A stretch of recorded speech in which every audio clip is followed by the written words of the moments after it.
Today in this program, we are going to study the enumeration of the bacterial numbers by serial dilution and plating.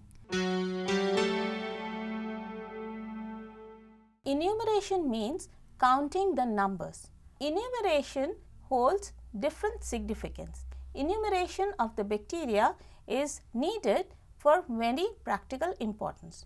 Say for example, when we wish to isolate the pure culture of a bacteria, we should be able to know how many bacterial cells are there, because if the bacteria are maintained and stored in a high population with less amount of nutrients, then we would not be able to store the pure culture successfully.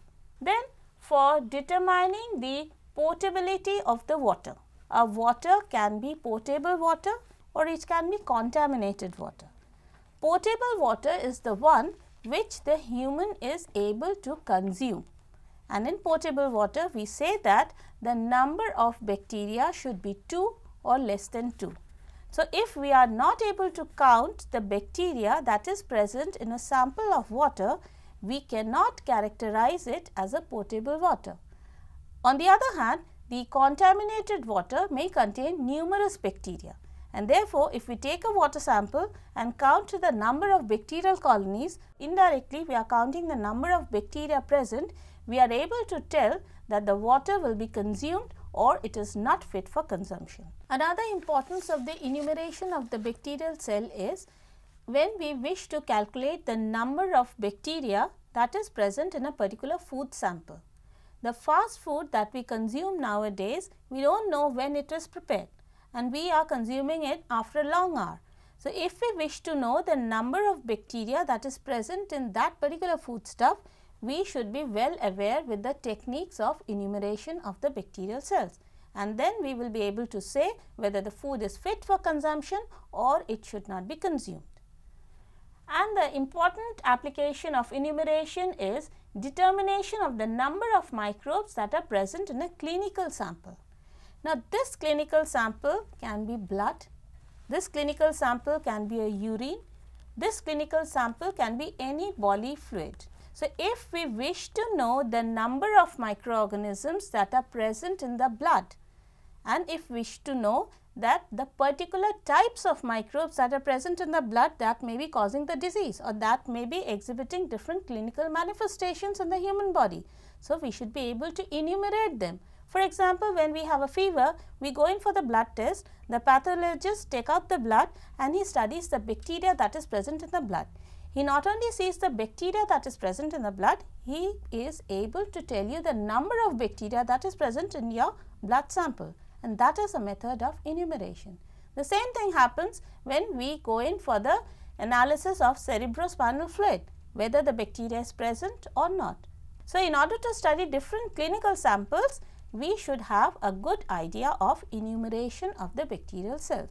If we go on to the process of the enumeration, we will observe that this method is only applicable to the bacterial cells which are viable.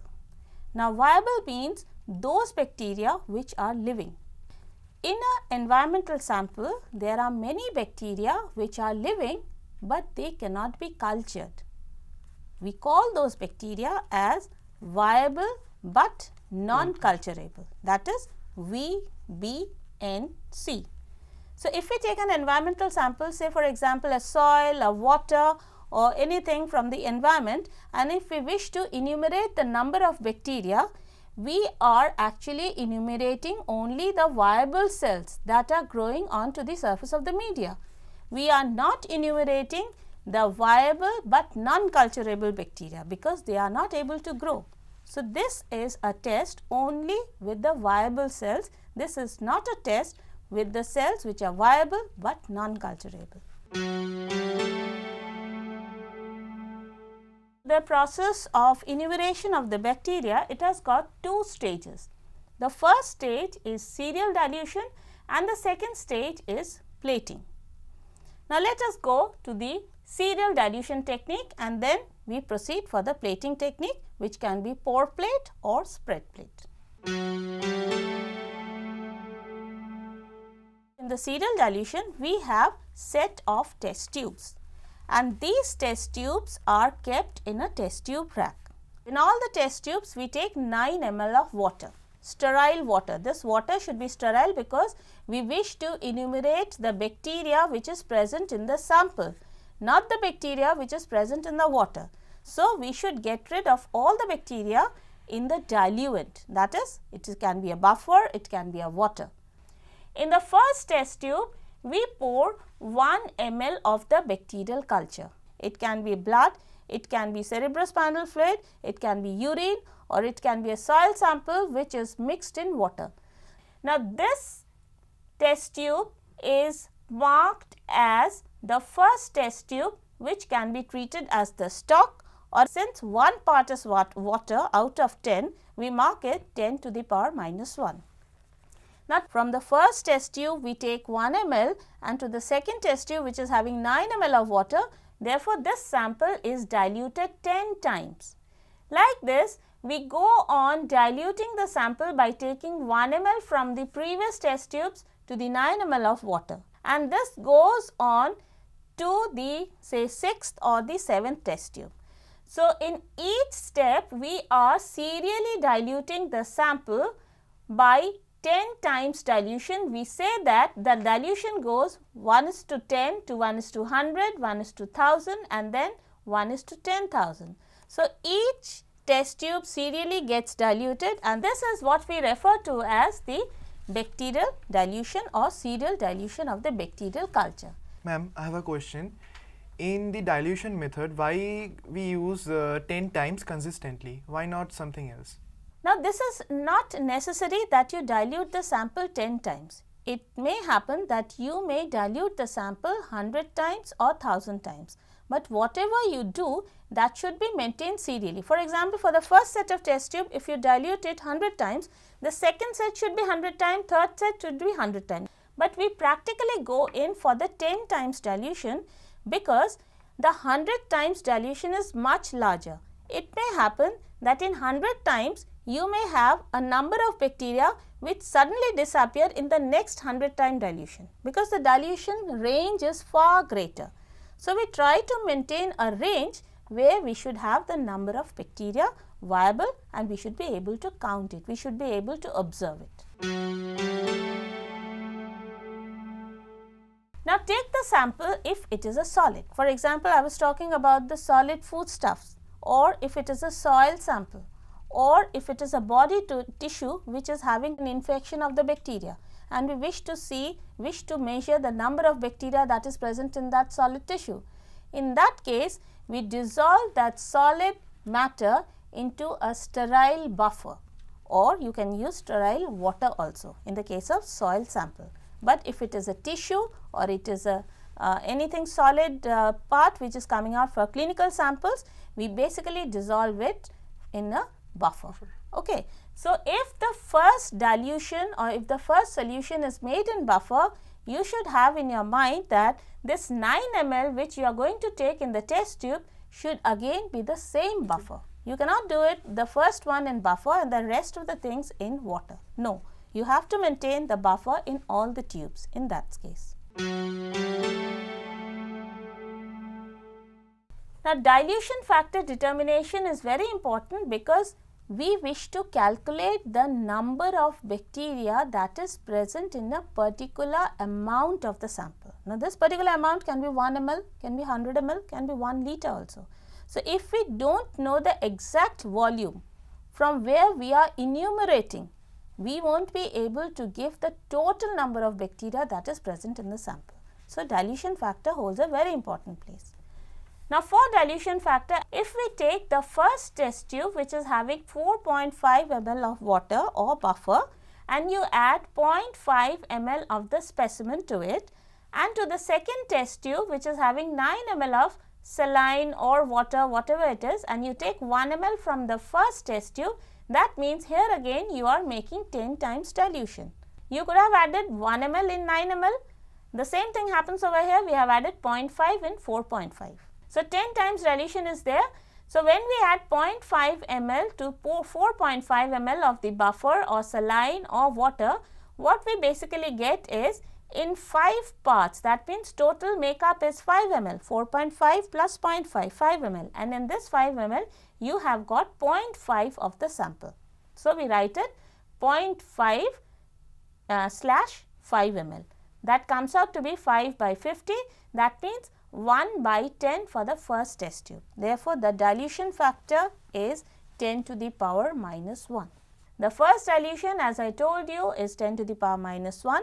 If you dilute it further 10 times, you get it as 10 to the power minus 2, then 10 to the power minus 3, minus 4. So on you can move till 10 to the power minus 7 depending upon the sample you are going to work with. Now you can see that what we do after this is we take the inoculum.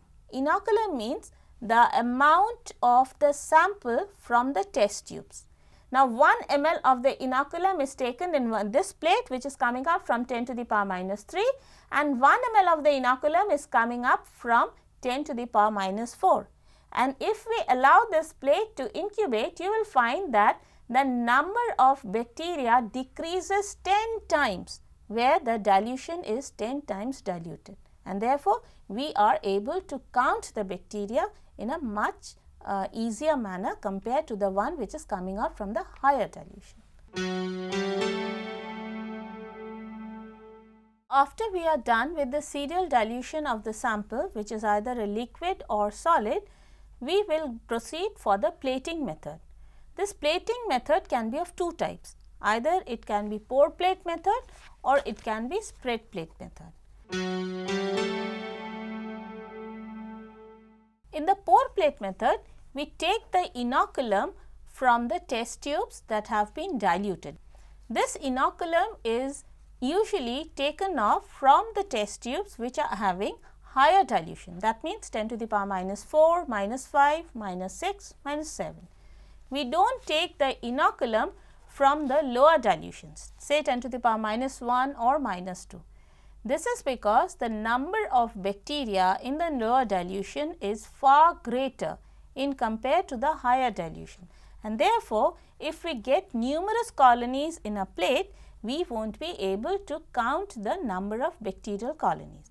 Normally, the range of bacterial colonies that should be there in a plate is 30 to 300. That means, if a Petri dish has got colonies which is 30 and less than 30, we are not able to count that colony, or we will not consider that plate for enumeration. We take the inoculum, and that inoculum is given directly on the base of the Petri dish. That inoculum is given in liquid. Now we take the agar or the solid media which is in the molten state. Ma'am, I have a question. At what particular temperature the agar should be poured? See, agar is a solidifying agent which melts at 100 degrees Celsius and it solidifies at 40 degree. That means below 40 degree it will take the shape of a solid agar media. So, this pouring should be maintained at 45 degrees Celsius. At that time only the agar takes a molten state. The inoculum is poured in the center, and then we pour the molten agar which is at about 45 degrees Celsius. Now, you mix up the inoculum along with the molten agar by circular movement of the Petri plate. So, the inoculum gets mixed up with the molten agar and you allow the molten agar to cool down.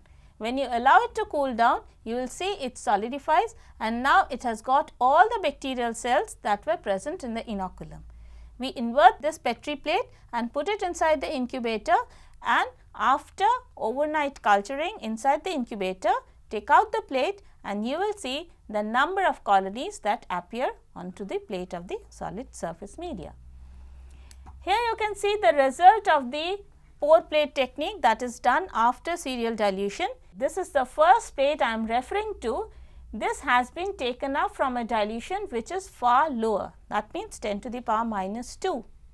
Here you can see the number of bacterial colonies that appear onto the plate, and they are clumped together. Therefore, we are not able to count the number of bacteria that are present in the plate. However, the inoculum which comes up from the higher dilution, say 10 to the power minus 4, you can see the number of bacterial colonies, they are not so closer to each other, and therefore it's far easier to us to count. If this is far more diluted, you will see the number of bacterial colonies keep on decreasing. This shows that the inoculum has been taken up from the dilutions which are at higher level.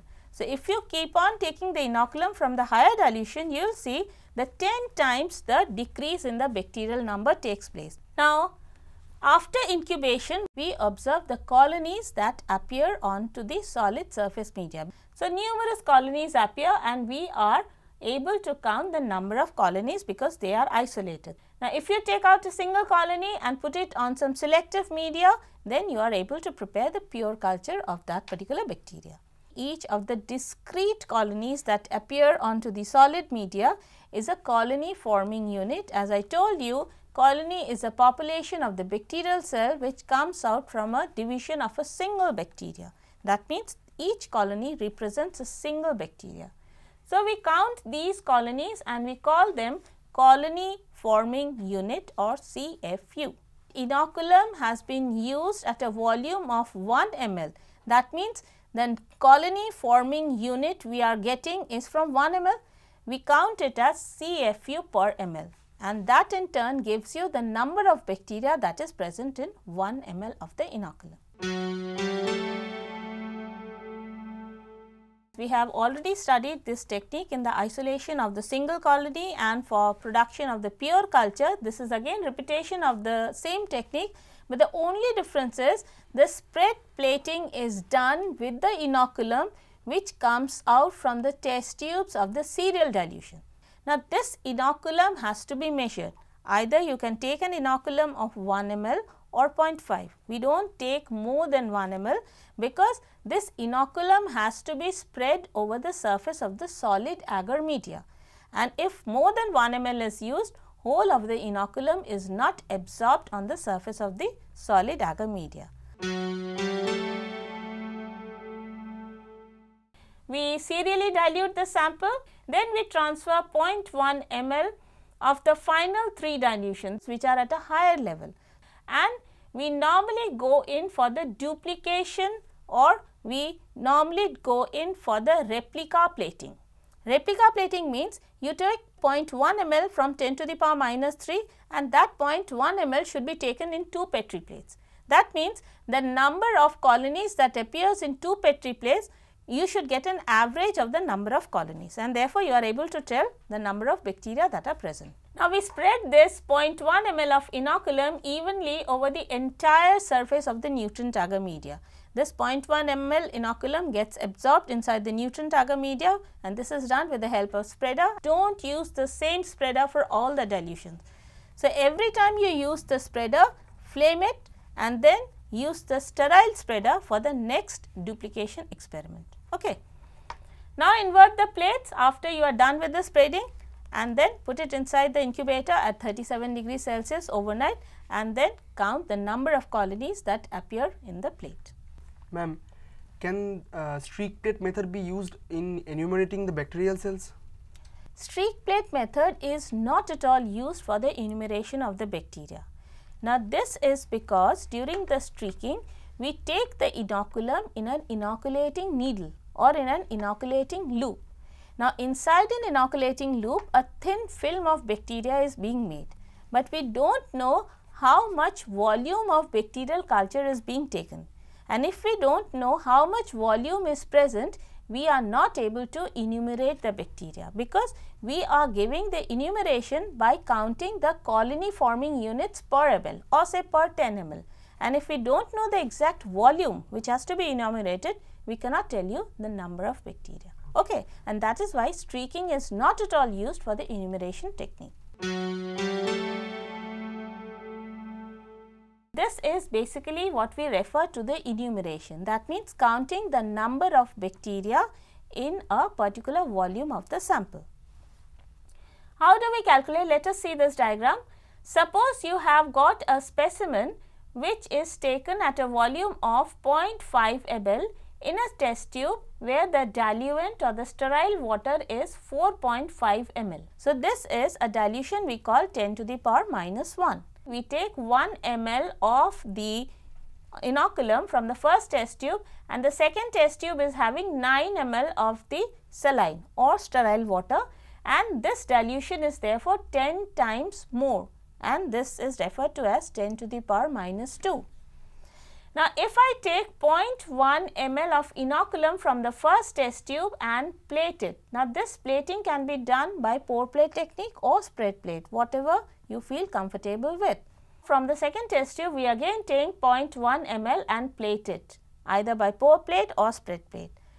These Petri plates are allowed to incubate, and we find that in the first plate the colony number is more than 500, and in the second plate the colony number is 51. Now, what is the range I told you for the counting or for the enumeration? 30 to 300. 30 to 300. That means the countable plate is one with 51 colonies. So, the first thing you have to make clear that the count of the bacteria or the CFU in the plate should be within 30 to 300. So, the second thing we should know is the tube or the dilution from where the inoculum is coming or which has to be plated in the plating technique. So, in this case it is the second test tube which is having a dilution factor of 10 to the power 2. The amount used here, even this is very essential. 0.1 ml inoculum is used for plating, that means this colony forming unit is enumerated over here in 0.1 ml. Therefore, you have to convert it into per ml. So, what we do for the calculation is this 51 into 10 to the power 3, because this was the dilution of 10 to the power 2 and you have plated 0.1. So, another 10 times dilution, because we are going to calculate it for per ml. So, this becomes 5.1 ml into 10 to the power 4, or we can simply write it 51,000 CFUs per ml, which is coming out from a dilution of 10 to the power 2 into 1 divided by 10. So, 3 important things we recollect. The countable plate should be taken first. The second thing is which dilution you have used for inoculum, and the third thing is what is the amount of inoculum that you have plated. If you know these 3 things, then you are able to enumerate the number of bacteria that are present in a particular sample, which can be a liquid, which can be a solid.